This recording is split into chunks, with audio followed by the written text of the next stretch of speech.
Hello. So welcome everyone. It's my pleasure to be able to introduce our speaker for today, Jay Tunstall. Jay, I expect, is known to some of you, but for the benefit of those who's not, or in the interest of formality, I'll introduce him and tell you a little about his background. So Jay holds the distinction of being one of only 2 vets at present who've completed the level 4 course and hold the status of being fully audited by the Cattle Hoof Care Standards Board.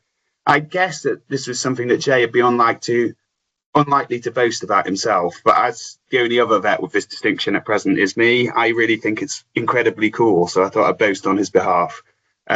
Jay qualified as a vet in 2013, and he worked in first opinion farm practice in Somerset and Cheshire for a few years, during which time he quite understandably became completely obsessed with cow's feet, and so that led him to undertake a PhD at the University of Liverpool. At present, Jay's day job is that he works as a hoof health consultancy for Herd Health Consultancy, which is now part of Napa Bag. He's also very heavily involved with the Cattle Hoof Care Standards Board, both as an auditor and examiner, and he's providing the vast majority of the veterinary input to the training, including being a principal instructor on the level 4 course alongside Tim and the other trimmers that deliver it.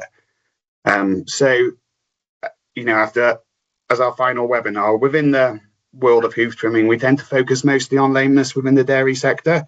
So in the interest of diversity and completeness, for our last webinar of the week, Jay is going to speak about lameness in beef cattle today, which he's sort of probably uniquely qualified to talk about since this was the subject of his PhD. So on that note, Jay, the floor is yours. Thank you very much, Paul. Really appreciate it, and appreciate the intro. Probably feels like a bit more than I deserve, but yeah, thank you very much. Can someone just confirm they can see my screen, just to be sure? Just a thumbs up anywhere or a shout will do. Awesome, thank you very much. So yeah, thank you, Paul. My name is Jay.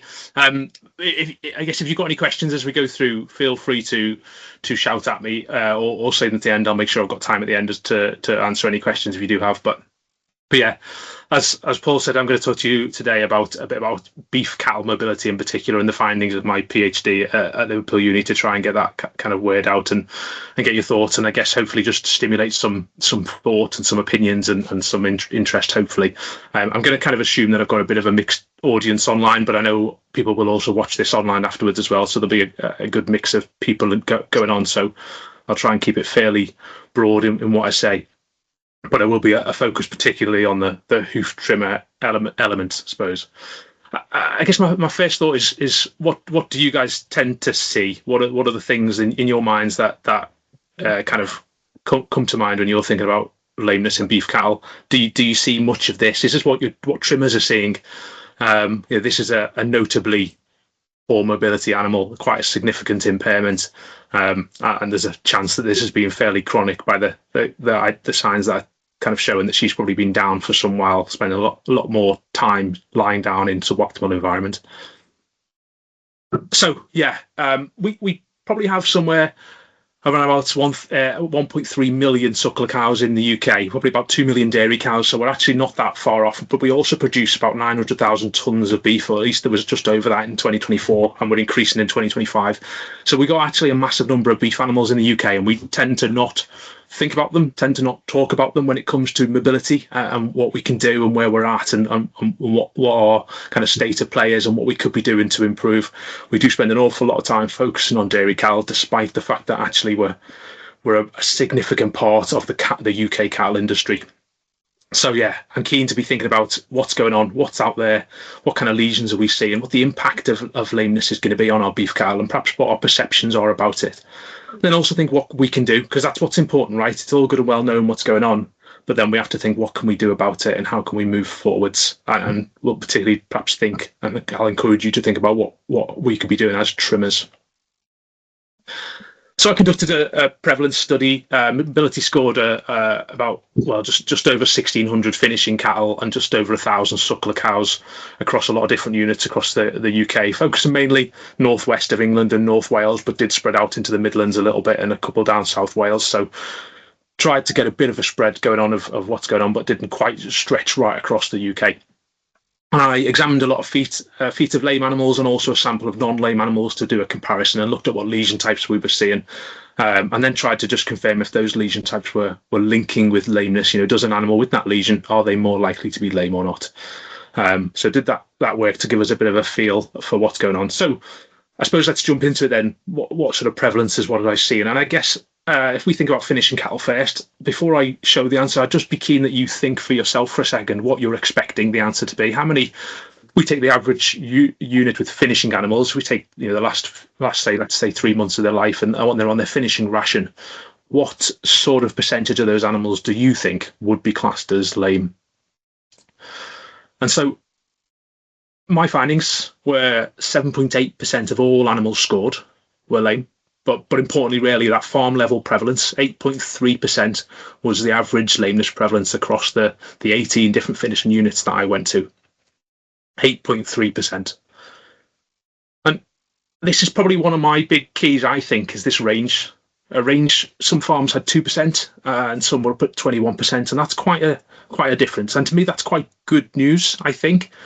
Because what that tells me is actually it's possible to get down really low. It's possible to get down to something like 2%. So if you were a farm and you had 20%, you can improve. That's probably my first take home for myself, that we can get better. If others can do it, it's a really good demonstration that we can do it too. Let's think suckler cows. On those 12 suckler units that I visited, it'd be good to know, what do you think? What are you expecting the answer to be here, higher or lower? Well, 13.4% of all animals were lame, but that mean prevalence across the farms, so the average for each farm was 14.2%. But again, this range, there was a farm I visited with 0 lame cows when I scored their suckler cows.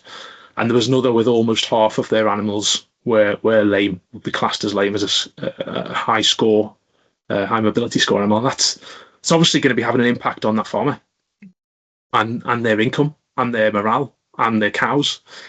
But the good news is actually that we can get better. We can get towards that 0%. Maybe not everyone can manage a 0% quickly and get there soon, but we can start getting towards that, which to me, again, a really useful take home in my opinion. So prevalence is an interesting one, and since I did my PhD, Hannah's a vet down in in fact now working a bit in Cheshire, has done some work as well, interviewing hoof trimmers to get their opinions on how prevalence differs between the dairy and the beef sector. And there's quite a bit of disagreement between trimmers, interestingly, actually. And there seemed to be a thought that maybe if a farm has digital dermatitis, actually, they might have a higher prevalence than the dairy industry.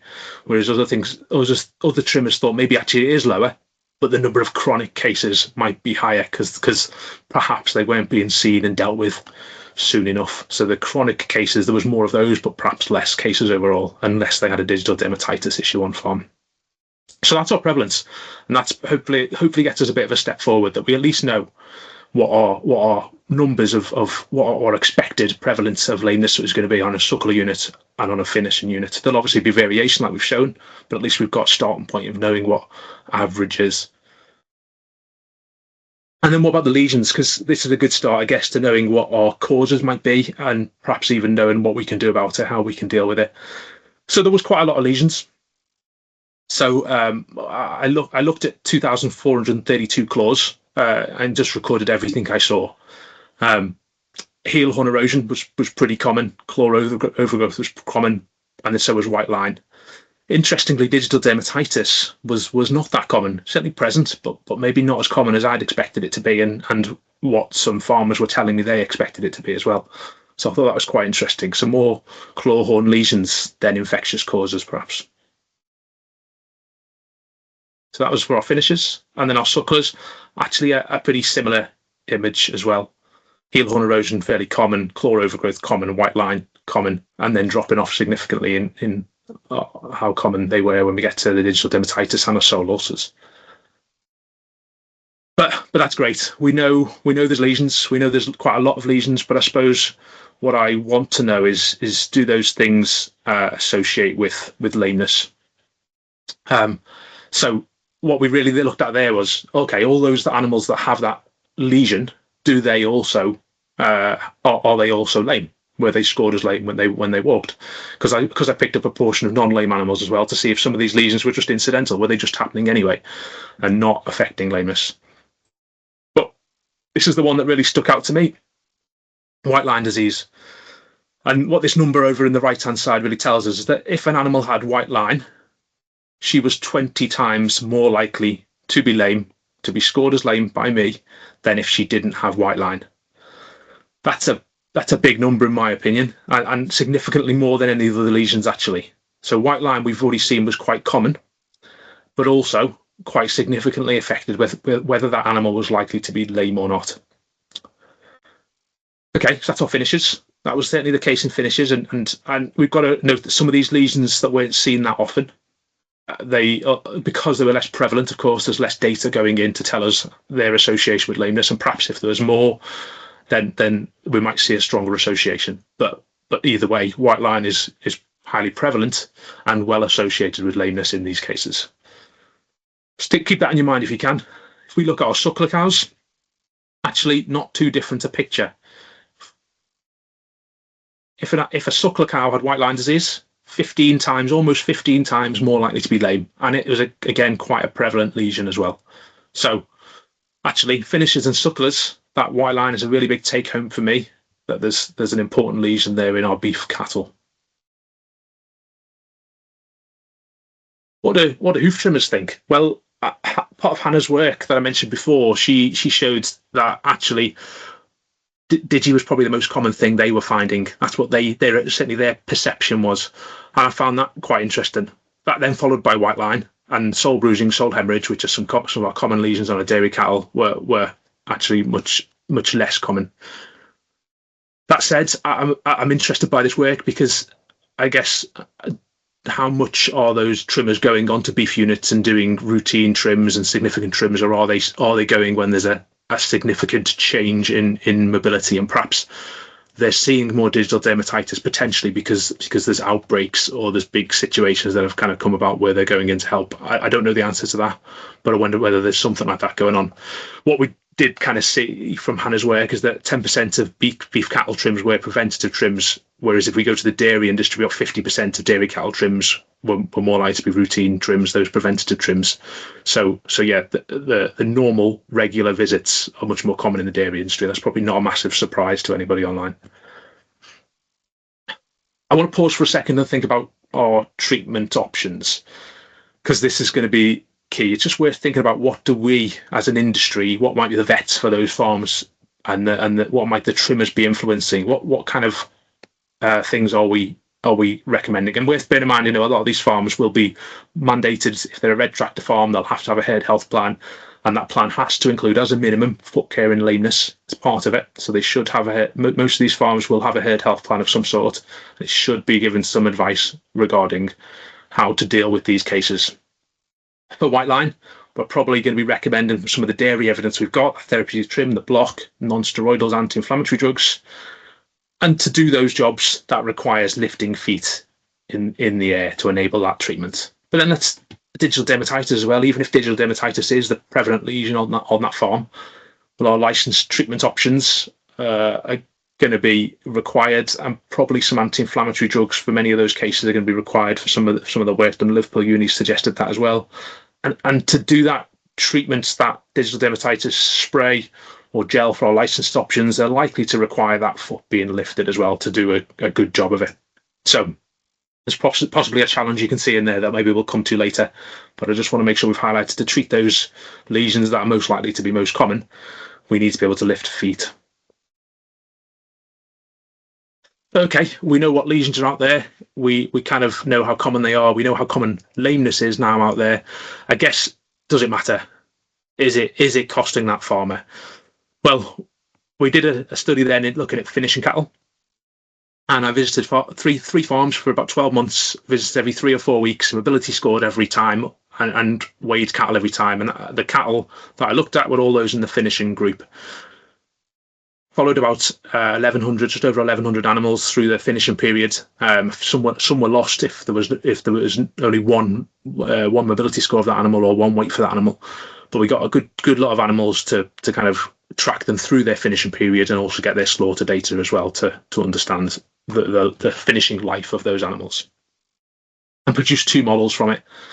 The first model I'm going to show you looks at if that animal was ever lame and what the effect on their average daily live weight gain was.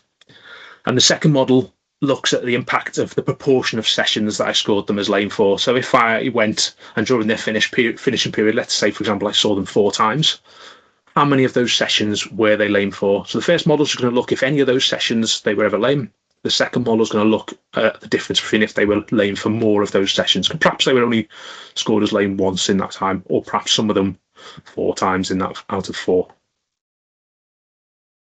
So this is model 1. On your left there, you can see those animals that were never lame and their average daily live weight gain up the side. And on the right-hand side, those animals that were lame once or more. So you can hopefully see from that those that were lame, they grew less. Their average daily live weight gain was less. And we can see there from that model that the reduction was 240 grams a day, which is quite a bit.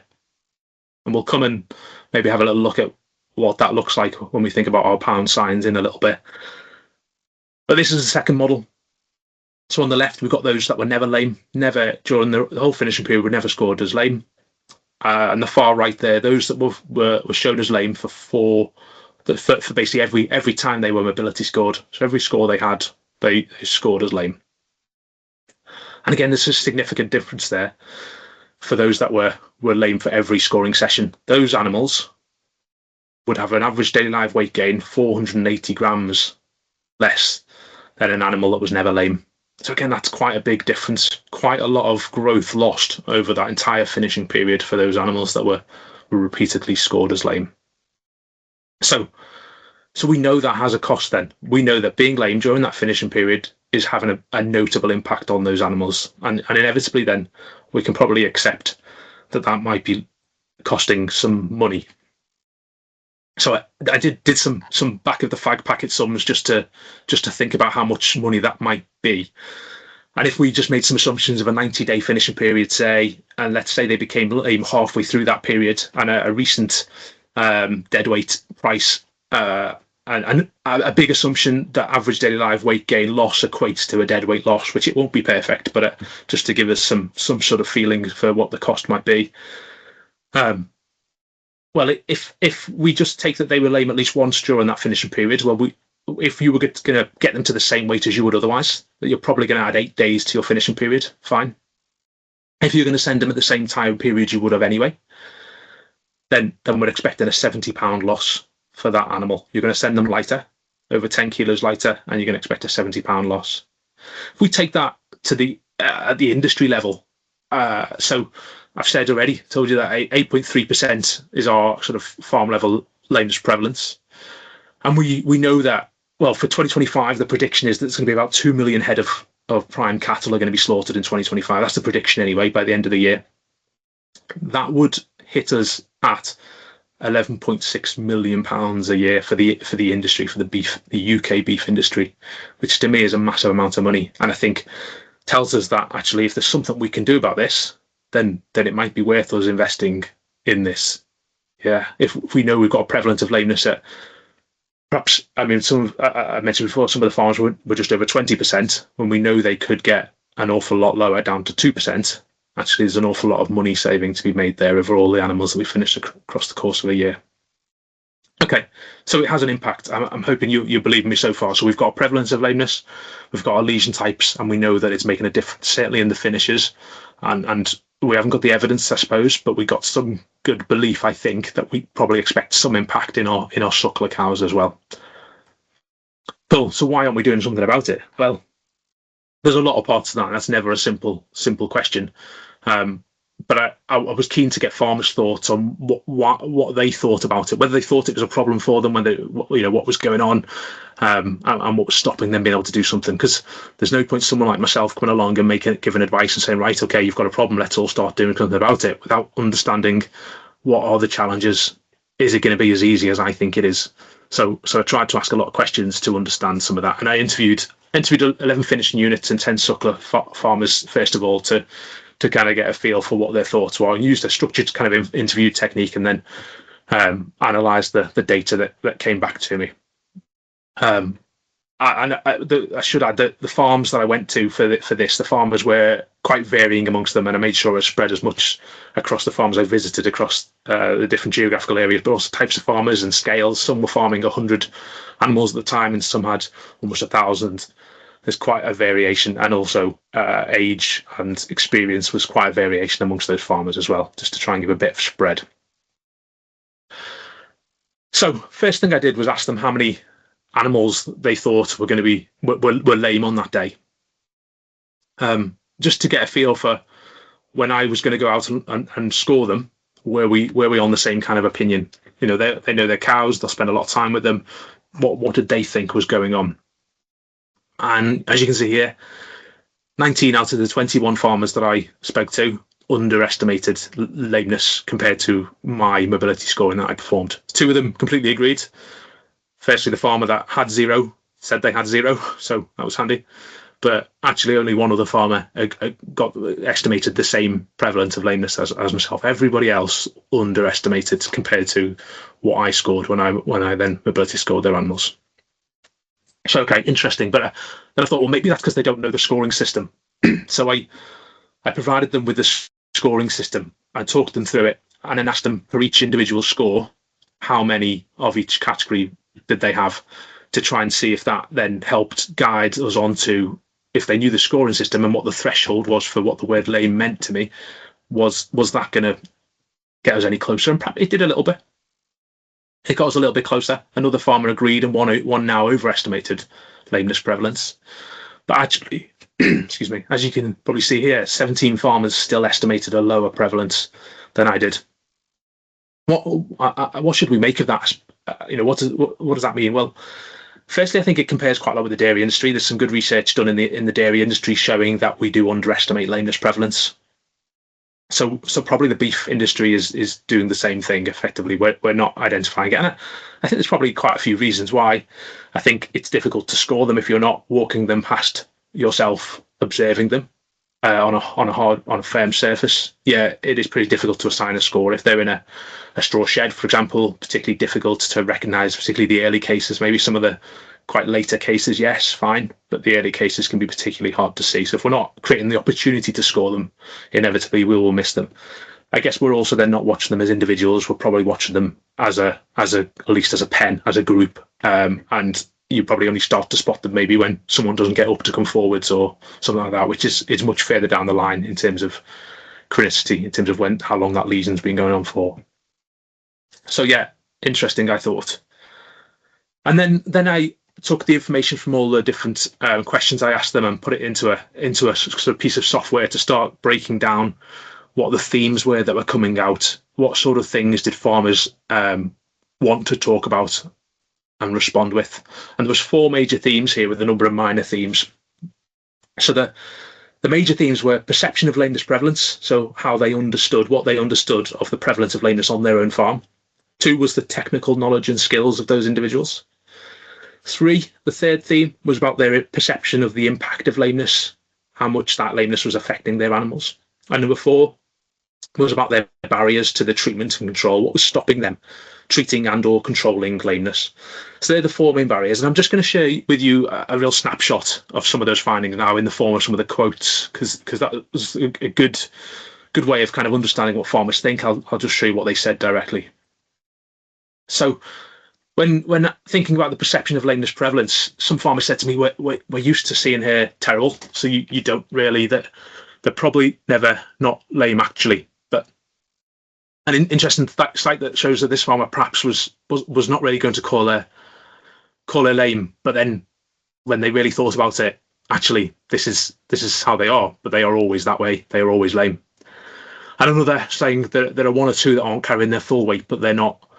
And we see this across many sectors where we perhaps don't want to use the term lame, but maybe they are.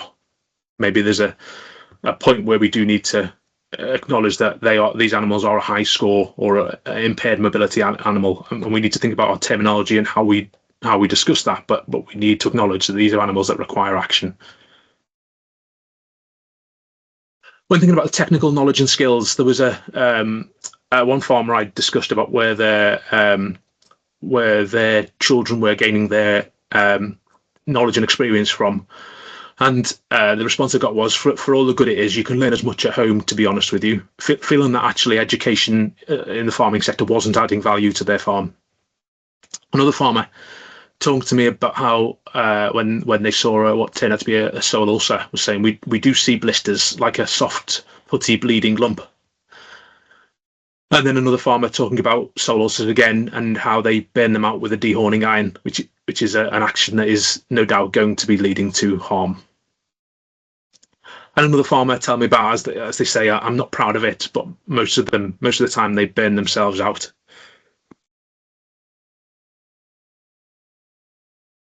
When thinking about the perception of the impact of lameness, because it's important that we understand, what do these farmers that I spoke to, what do they think that the impact is, because that affects whether they think it's worth dealing with. One farmer was telling me that about their suckler cows, as long as it's still breeding a calf, it doesn't have a cost. The cost is if it isn't in calf, sort of ignoring the idea that actually the sooner she's in calf and the more she can, effectively the more she can produce, then the better. Keep a nice tight calving group might have an impact for them, as long as she got in calf at some point, not really too important. Another farmer tell me about if she's still hobbling, we tend to leave them. If you can tell she's in distress, we will have a look at them, thinking that, kind of feeling that there was no real impact in that period, in that trying to encourage recovery. And then another telling me about how they get pushed through the finishing system, but obviously months behind, acknowledging that this was costing them in time. And another talking about the mental effect of having these animals on farm, talking about the constant battle we're fighting and not winning is mentally, what's the word, deflating. And that's something we also see in the wider industry as well. There is a definite psychological effect of having these animals on farm where you're aware that they are struggling and it's a challenge to deal with them. And then thinking about some of the barriers to treatment and control of lameness. One farmer talking to me about how I don't think a foot bath is practical here because you're on your own. Really sharing that idea that staff and labour challenges are prevalent in the beef sector, and so they would struggle to implement some of those prevention measures. Another talking about if they injure themselves in the first week of coming here, we have to nurse them along until we can kill them, which is an interesting point, really, that they feel that they have to keep them on farm. They couldn't cull them earlier and they couldn't euthanize them if they were in that situation. They felt that they've just got to keep them going until they get to that point of slaughter.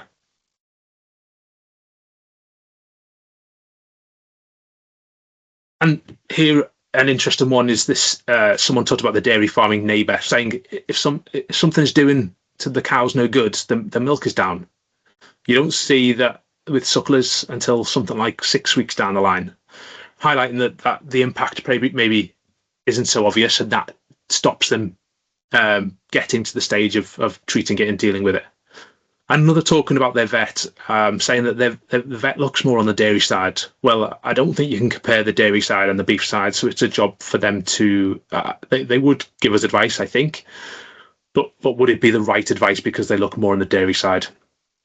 And this does compare with some quotes that Hannah Fitzsimmons, I mentioned before, gets out of her work interviewing trimmers, where again some trimmers did comment on vets' engagements with the beef lameness challenge and questioning some of the practical skills to bring to the table.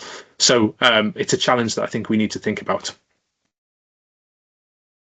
Okay, so that was an interview of 21 farmers. That's grand, gives us some insight, but I suppose we really need to know whether that's applicable across the industry. So I put a questionnaire out to as many beef farmers as I could get to, and there might have been some of you in the audience who have responded to this, and I appreciate it if you did.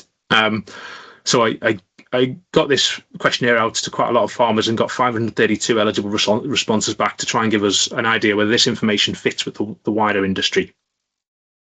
Interestingly, the vast majority never mobility score. Some were unsure if they mobility scored. 35% told me that they they always treat lame beef cattle themselves. Importantly, that's themselves. About half of farmers stated they sometimes do it themselves, and 14% never treat lame beef cattle themselves. So they maybe get someone else in, but they won't do it themselves. So when considering treatment of a lameness condition, lifting and examination was possible and generally safe for 13% for front feet and 11% for back feet. That's a bit of a concern. I'm going to take you back to what we thought about before, about our most prevalent lameness causing lesions, so white line, and the lesion that was most commonly reported by hoof trimmers, digital dermatitis. We said that both of these would probably benefit from having their feet picked up. White line disease can't really be treated without picking feet up. Digital dermatitis, the treatment would probably be suboptimal without picking their feet up. So that's a real concern, I suppose, knowing that a lot of these can't do it, and certainly can't do it safely. So we probably need to think how we get over those kind of hurdles. A lot of farmers, over half of farmers, declared that they would never put a block on a foot, wouldn't foot bath, wouldn't generally bandage. And there were some responses regarding topical antibiotics, injectable antibiotics, and anti-inflammatory products, but probably used at least sometimes, perhaps not always in the majority. There's a small number responded talking about using antibiotic foot baths, which was interesting. Perhaps that was historic information and they wouldn't be doing it anymore, but again, it's not something we would tend to recommend now. It's something that was probably more common in the past. So yeah. Some reported never dealing with lame animals, and that's sort of interesting. And although it's a small proportion, 16 farmers, about 3% in the bottom right there, they never will take the approach of dealing with lame animals. It's probably something we need to think about and just keep on our mind that's what some people think is the right thing to do, noting that the challenges that are going to come and the potential long-term problems for that animal if their lameness is never dealt with. Some are. And some did tell us that they would they agreed or strongly agreed that they would pick a foot up within 48 hours, which is really good news. So that's quite positive, and a good proportion actually, probably about 20-30% would get a professional in to do the job, which again is understandable with the comment we got before with the lack of safe and efficient facilities.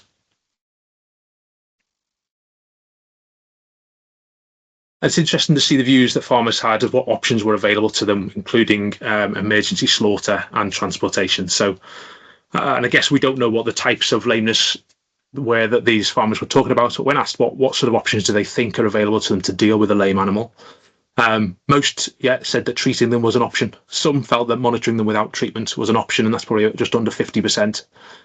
Some would be thinking, collection and disposal by a knackerman, for example, would be a suitable option. Some felt that they could just transport them to an abattoir, and others thought that they were eligible for emergency slaughter with a veterinary certificate for human consumption. Others said there were no options, nothing available to them, quite a small proportion, but still relevant. I thought this one was quite interesting and quite a confusing graph. But this graph was about a question asking farmers where their training came from. So you'll see along the bottom, there's either non-self or they had specific training courses or one-to-one training about 5 different topics. So foot trimming on the far left, then locomotion scoring, then prevention of lameness, then recognition of foot conditions and treatment of lameness. And a massive variation amongst different farmers as to whether they ever had any training at all, or if they did, were they just really self-trained, or were they did they go to a specific course? But interestingly, if you look at the different colours through those, that really is about whether the farmer feels competent but would like further training, whether they just would like further training, or actually whether they just feel competent and don't want any more training.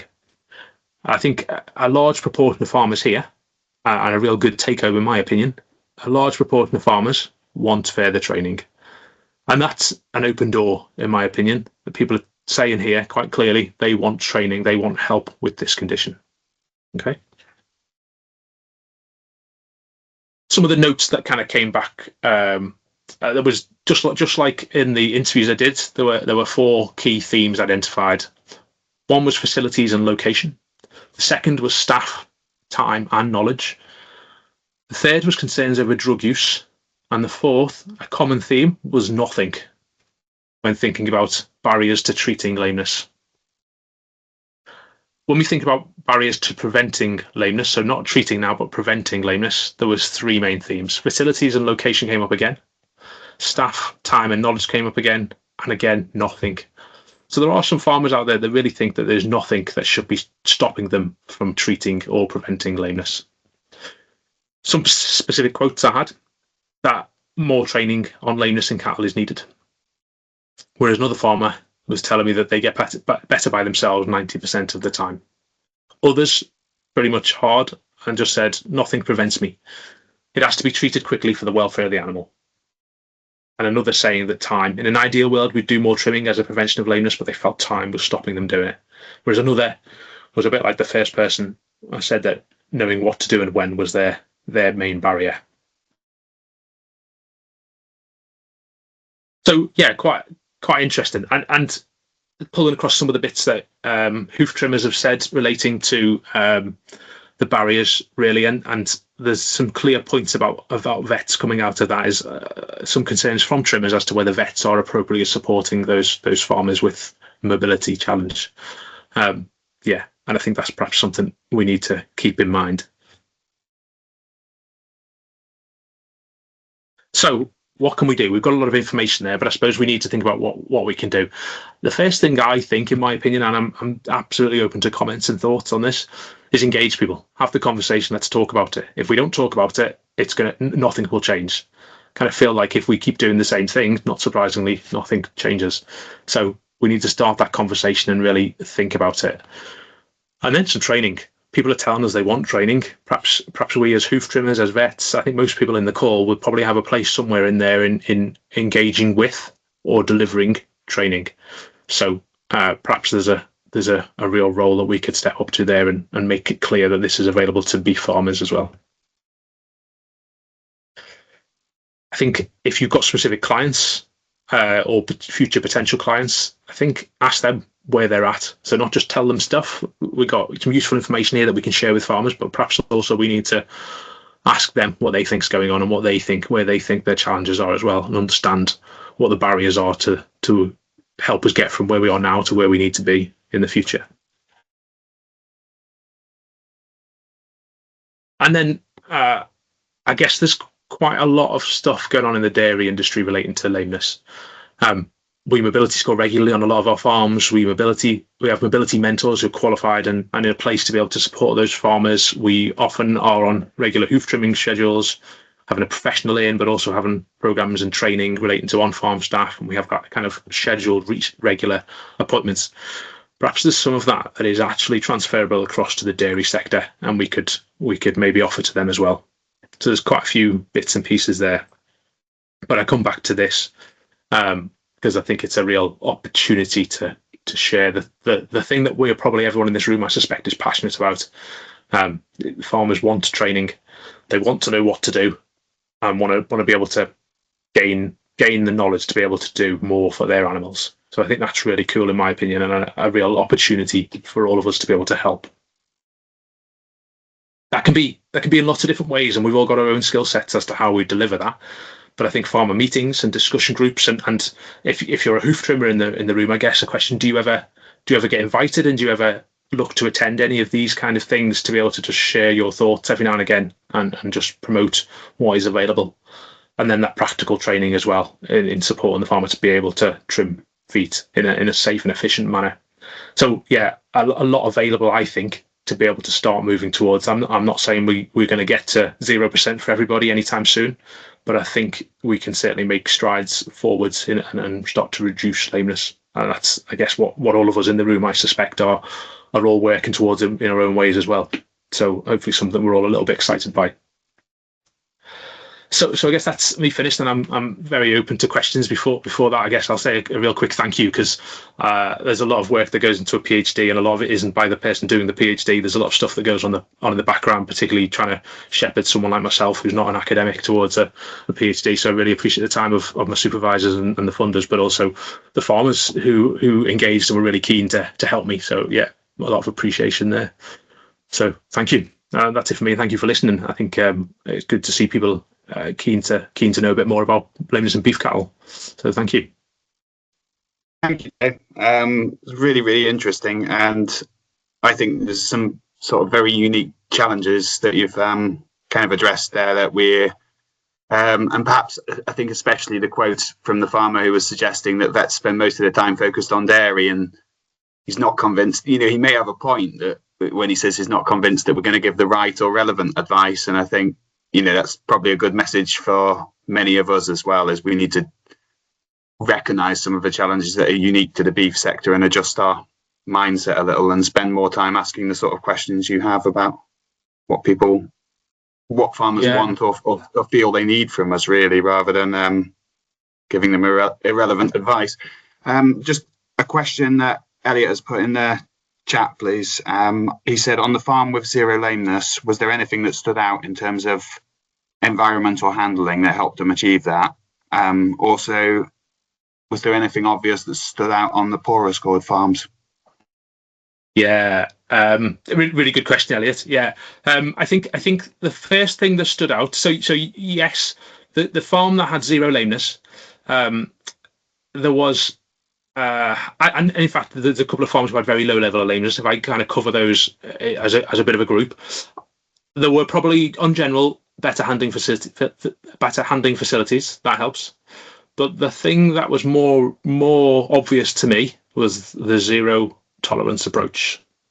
I think, and it's something when I talk to farmers, I often talk about quite a bit, is have a zero tolerance approach for poor performance. You have to want to find it, want to deal with it, not consider it acceptable within your cattle. That's probably what I took away from those individuals as the difference, in my opinion. Now, maybe that was just coincidental, or maybe they'd got better handling facilities and improved their yard because they had a lower tolerance approach to poor performance. I think there's a cyclical effect there, isn't there? Yeah. So that was my take home. And there was a second part to that question, I think. Oh yes, what did I notice about the poorer performing farms? I guess it's the opposite, is probably the truth of it.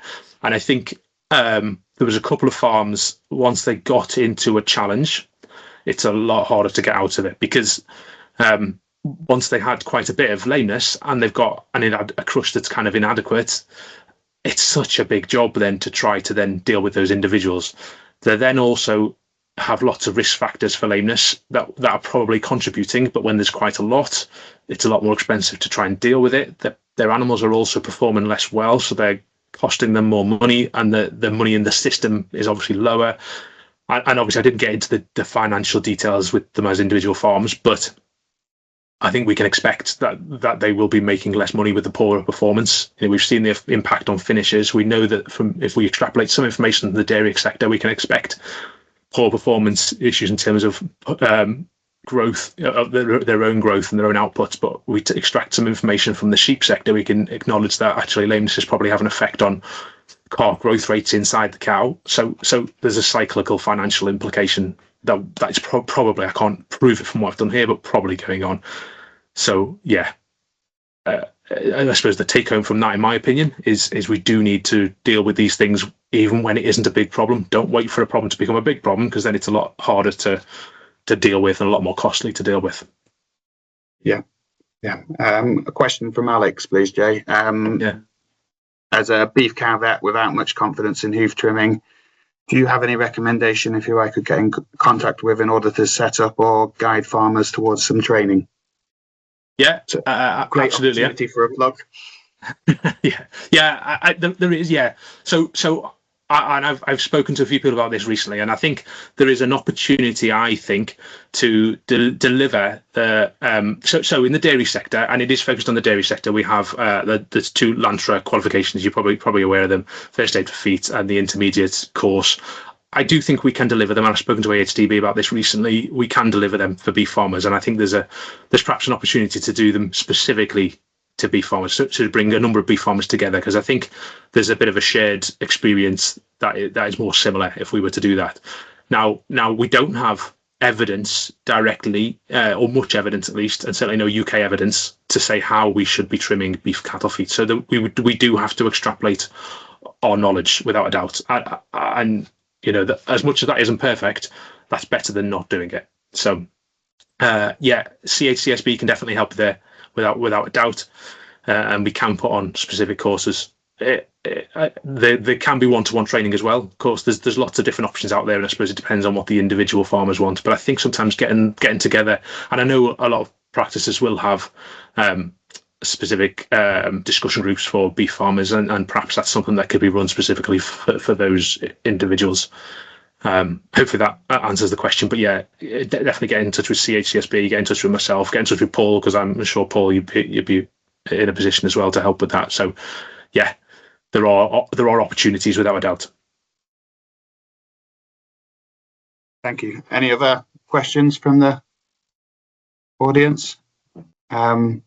Jay, I had a couple. I was very interested by your findings about digital dermatitis, which I can remember one client of ours who had a particular struggle with it for a while, and they did actually get in the habit of regular foot bathing, which becomes such a challenge in a beef herd compared to, in a way, we're spoiled, I think, with the structure of dairy in terms of they're coming through a parlour twice a day, and you can put things in place to make things part of a routine a lot more easily. And in terms of the facilities and what's in place in the average beef herd, often you've got less to work with, and less time and less routine in a way to kind of work things around. But yeah, they really struggled and had to. But I've often heard of digital dermatitis as being described as an emerging disease in beef, but according to your research, it suggests it may be more prevalent than is commonly appreciated. And I suppose I was wondering, do you think this is maybe linked to, do you think that's real, or do you think it's just detection is generally poor? Or is it becoming more prevalent because of changes in management or herd demographics? And what are your thoughts on this? And also, do you have any beef specific advice on how you might go about starting to implement controls? Yeah, I thought about this a lot because I was surprised I didn't find it as much as I thought I would. I expected to find quite a lot, and farmers were telling me I was going to find quite a lot. So yeah, I was really surprised, and I pondered it a lot. And I did a few different things with the data, just playing around, sometimes with quite small numbers, looking at whether there's a relationship with the breed. And looking at in the finishing animals, and in fact I looked at it in the cows as well to see if there was any link towards animals that had come from the dairy industry. So if those finishing animals come out of a dairy farm, were they more likely to get digital dermatitis? If they were black and white crosses, were they more likely to get digital dermatitis? And I wasn't finding much, quite maybe because the data was small, but there wasn't a link I could find. And then what was the next bit? Oh yeah, is it emerging? Yeah, I'm really not sure. What I find interesting is that individual farms that were telling me digital dermatitis was their main issue, and I was finding very little of it. Obviously there's going to be a link here. If we think about the fact that farmers are telling us they can't pick feet up, the question has to come off the back of that: how were they making their diagnosis for what lesions were being found? So there's probably some assumption of what's going on. Now, of course, there has been a historic issue, and I think the issue, I hope, is sort of fading, is that perhaps we used to think if it was an infectious cause, we could just jab it and that would do, and therefore we don't need facilities. And so maybe historically there was people who might make an assumption that it's going to be that and just try to deal with it that way because that's their only opportunity. But of course, the key is that if it's digital dermatitis, it would still benefit from feet picking up. If it's something clawhorn related, inevitably it needs its feet picking up. So that assumption probably is a bit harmful for future productivity on farm. Is it emerging? Yes, I'm sure it is, and I've no doubt, because once it's on farm, it's likely to be on farm. I've no doubt it's going to increase in prevalence over time, and there's probably some geographic areas where it is very prevalent, or specific farms where it is very prevalent. It just didn't seem to be on the farms I was going to. So I guess my advice to the individual farmer and to to the trimmer would be look for it. It needs to be looked for, but don't assume it's the cause of the problem in front of you. And then, in terms of specific advice for the beef farmer, I think the key take home I've taken is that advice needs to be specific to the farm. And this is no different to any dairy farm, I suppose, but uniquely in these cases, because it is very hard to deal with. I think I won't go into the details, but we have a blitz approach that we can take, and has historically been taken in dairy cattle, but has been shown to work in beef cattle as well. Taking an approach to be radical. If you've got digital dermatitis increasing on your farm, deal with it sort of hard and fast. All animals at the same time get dealt with, get inspected and treated all at the same time as required, to really dampen it down, so that you kind of start to bring it back under control. And then we probably need to have some good, because then we know it's on farm. We then do need to create a situation where we can deal with it.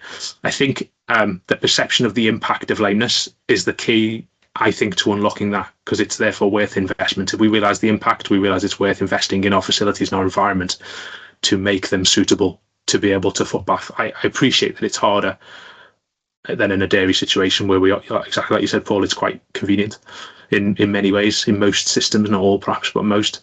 But we have to find a way to make it work. We also need to think hygiene. We know that hygiene is a big part of digital dermatitis, and some of our beef farms are very clean and some of them are less clean. And we need to think, what impact is that having to spreading our digital dermatitis once it is on farm? So that kind of biosecurity and hygiene piece. Yeah. Does that sort of answer your question in a non-specific way? It does. Thank you. It's helpful. There's another question from Billy, but just before we go on to it, on the subject of the blitz approach in a beef herd, I'm just keen to ask as a follow-up, do you have any top tips? Because I've always thought that was a real challenge, or is that something you do by trying to get the whole herd through a crush, or due to lack of option? Because we've offered that on several farms, and as a business, and we've kind of implemented that a few times for people who are having a real problem. As a tech service that we could do is we'll come in and blitz, but we do it in a very imperfect way where we're trying to detect through the parlour and then treat in the parlour for 3 consecutive days with licensed antibiotic spray. And it's quite effective, actually. Like, we've had really good results doing it despite the imperfection, but it's just so much less time consuming than. So are you sort of stuck with get everything through a crush and part all the hooves? And I think for day one, I think you are. Whether you could then think day 2 and day 3, do we have alternative options? And it depends a little bit on your environment. I know some farmers with an old parlour could still, if they were an ex-milking herd and they've still got an old parlour facility that they can put their cows through, there's options. But again, it's farm specific. Unfortunately, that isn't going to work for a lot of our farmers. Yeah, it is. And I suppose that brings us on to, and your points are probably hammering the key thing, aren't they? That once it's in there, it's a real challenge, and that prevention piece is probably the most important piece. That trying to avoid it coming in. If you're buying in animals, we do need to be thinking: do these animals have digital dermatitis, and are we happy with moving them into our herd? If you're talking about finishing cattle, it's a completely different picture to our suckler herds. But it is something we need to consider, because if we can keep it out, we're in a much stronger position. Because yes, it's hard. I'm certainly not going to say it's easy, and I'm well aware it's not. I've got some bruises to prove it.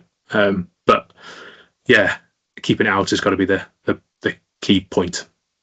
Because you're absolutely right. It's something you can offer, but it's not going to be an easy job. Yeah. Billy has asked, how many beef herds are routinely trimming feet? Do you have a handle on that from your work? No, not really.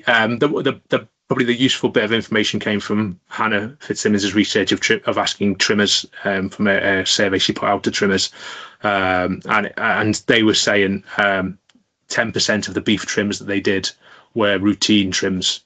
So that gives us whereas about 50% of the trims those individuals were doing on dairy cows were routine trims. So it gives us a bit of an indication that it's a small portion, but not enough to put a handle on it. But I would agree from conversations with beef farmers, it's a low proportion. Yeah. So not many, Billy, I think is the the summary. Yeah, but open to thoughts from anyone in the audience. If you've got experiences, please do share.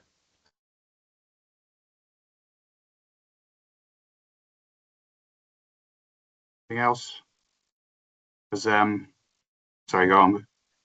Sorry, no, I was wondering really. I spoke to you on Tuesday about. I don't know if this is the right sort of forum to mention it, but your axial cracks. I think you mentioned on your lameness. Is that what we would call sand cracks? Or No, really good question. No, so slightly different. So an axial crack would be axial fissure will be sort of in between the in between the two claws. On one of the claws going up the inside wall, if that makes any sense in that space. So no, whereas sorry, go on. Sorry, like the hoof delaminating. Is that what you mean? The outer? No. How best to describe it? I need a hoof, and I haven't got any hooves to hand to show you. But it's sort of I'm not going to be able to do very well with my hands to show you. Have you got a hoof? That'd be perfect, Paul. No, I'll attempt to draw quickly. Oh, that'd be perfect. We've had a problem with sand cracks, bizarrely, after last winter, which was phenomenally wet, and our cattle are outside on the chalk lands all winter. And it seemed a bit strange, but it seemed to cause some very acute lameness for 3 or 4 days and then disappear over a week. I don't think there's anything.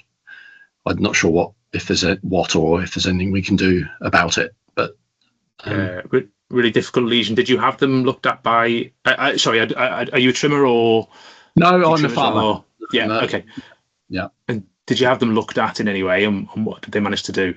No, I didn't. No, we were struggling with getting our crush, which we'd ordered on site, and then it turned up without the hoof trimming kit, which it's only just appeared 9 months later. So and they did seem to get better, but I no doubt it affected. They're moving about. They've got to move about all the time because they're on grass, not in a shed. So no doubt it wouldn't have done them any favours. No, absolutely not. But go on, Paul. This is going to be no use at all, is it? But I've tried to do a hoof map diagram.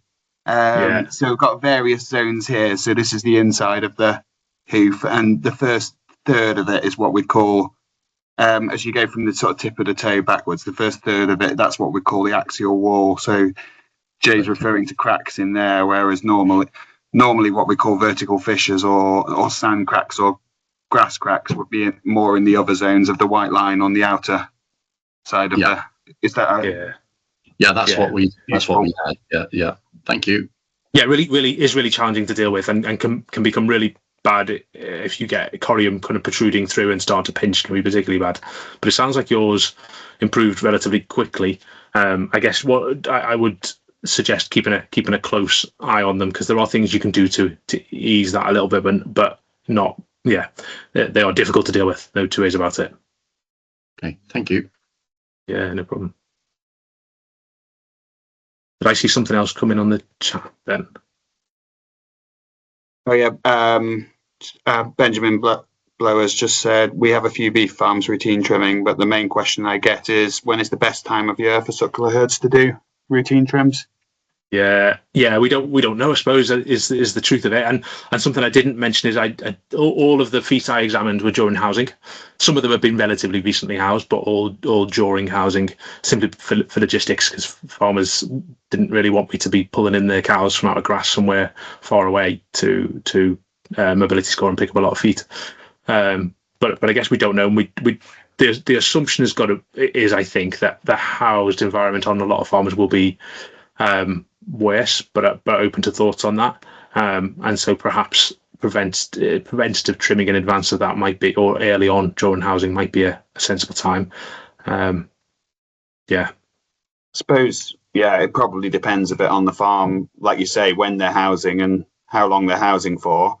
Because we know, sort of extrapolating from all the research that there is in dairy, we know that the highest risk period for lameness is immediately before or the weeks following calving, really, because of the effect on the hoof and the laminae and the stresses on the animal at that time. And but most sort of claw horn lesions are very much concrete or unyielding surface associated, aren't they? So I think the work demonstrating that if you keep cows from 4 weeks prior to calving up to sort of 6 weeks afterwards on a straw yard, you basically eradicate most of the issues we deal with. So, if you're calving outside, then maybe that's not an issue, but otherwise you'd kind of say prior to, well, obviously not in late gestation, but prior to calving. So in dairy, a lot of people do dry off trims, don't they? And if it were practical to do so, you'd imagine, I don't know, you could speculate that's a reasonable thing to do in a suckler herd, as long as they're not super heavy in calf. Yeah, and the probably absolutely key thing to mention is that we obviously aren't certain about exactly when to trim in our dairy cattle. We've got some good ideas and some strong anecdotal evidence that's kind of coming together, but we're still not certain. In our beef cattle, we are so much further behind. We need more work. We need some more understanding of what's optimal. But I think in a lot of systems and probably something I took particularly from doing this work was how different all of our beef farms are from each other. Our dairy farms, yes, they're different, but actually the range of difference is nowhere near as wide as the beef sector is. And so can we give the same advice to all of our beef farms? Probably not. Yeah, but that doesn't help when you need a bit of a guide to follow, I'm afraid.